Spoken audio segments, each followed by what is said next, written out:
வணக்கம். தமிழ் ஃபுட் கார்னரில் baby potato masala கறி பண்ண போகிறோம். இது எல்லா வகை குழம்பு சாதத்துக்கும் வெரைட்டி ரைஸுக்குமே சைட் டிஷ்ஷாக வச்சு சாப்பிட்றதுக்கு ரொம்ப சூப்பராக இருக்கும். இப்போ இந்த மசாலா கறியை எப்படி பண்ணுறதுன்னு பார்க்கலாம். இது வரைக்கும் நம்ம சேனலை சப்ஸ்கிரைப் பண்ணாதவங்க சப்ஸ்கிரைப் பண்ணிவிட்டு பக்கத்தில் உள்ள பெல் பட்டனையும் கிளிக் பண்ணிக்கோங்க. 300 கிராம் பேபி பொட்டேட்டோவை கழுவி வச்சுருக்கேன். அதை இந்த குக்கரில் சேர்த்துட்டு முங்குற அளவுக்கு தண்ணி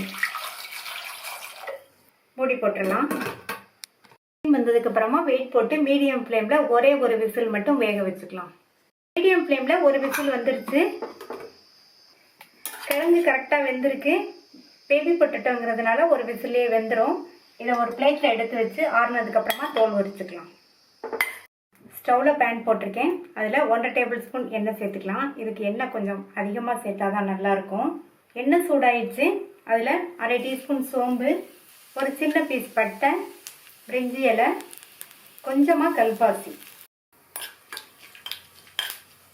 எல்லாமே நல்லா பொரியணும். எல்லாமே நல்லா பொரிஞ்சிச்சு. கறிவேப்பிலை சேர்த்துக்கலாம். அது கூட 2 டேபிள் ஸ்பூன் அளவுக்கு பொடியாக கட் பண்ண வெங்காயம், அது கூட ஒரு மீடியம் சைஸ் தக்காளி பொடியாக கட் பண்ணது, எல்லாத்தையும் வதக்கி விட்டுக்கலாம். தக்காளி நல்லா வதங்கி வரட்டும்.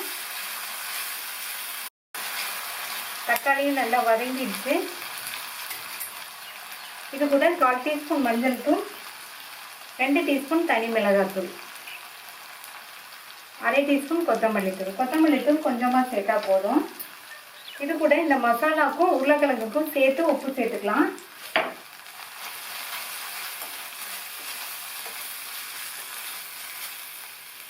நல்லா வதக்கி விட்டுட்டு கொஞ்சமாக ஒரு 2 ஸ்பூன் மட்டும் தண்ணி சேர்த்துக்கலாம். நல்லா வதங்கி மசாலாவோட பச்சை வாசனை எல்லாம் போகட்டும்.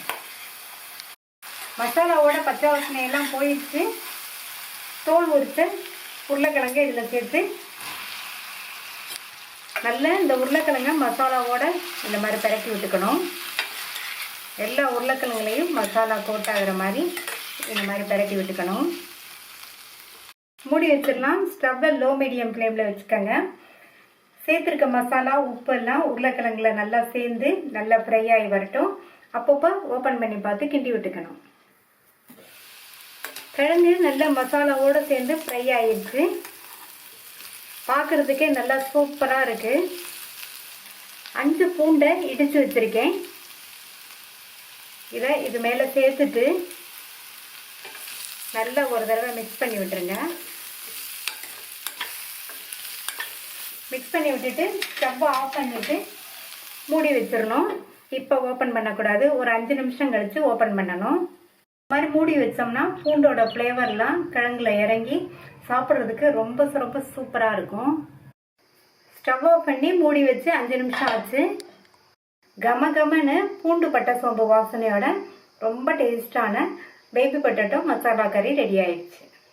இந்த டேஸ்டான பேபி பொட்டேட்டோ மசாலா கறியை ட்ரை பண்ணி பார்த்துட்டு உங்கள் கமெண்ட்ஸை சொல்லுங்கள். தேங்க்யூ.